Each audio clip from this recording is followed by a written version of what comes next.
Hello friends, welcome to Rakhi's kitchen. आज मैं आप लोगों के लिए स्ट्रीट स्टाइल भेलपूरी की रेसिपी लेकर आई हूँ।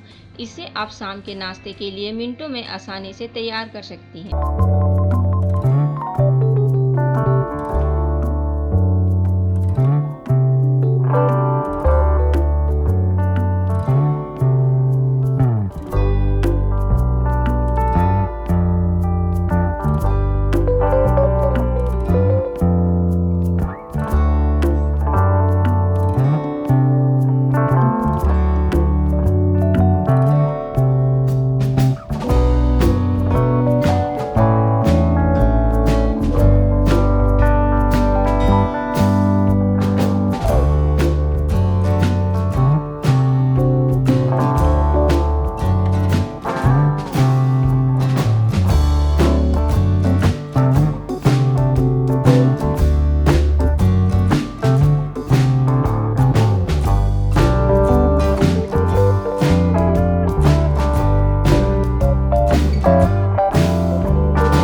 अगर आप मेरे चैनल में पहली बार आई हैं तो प्लीज़ चैनल को सब्सक्राइब कीजिए और मेरी रेसिपी अच्छी लगे तो वीडियो को लाइक व शेयर ज़रूर कीजिए। Thanks for watching my video.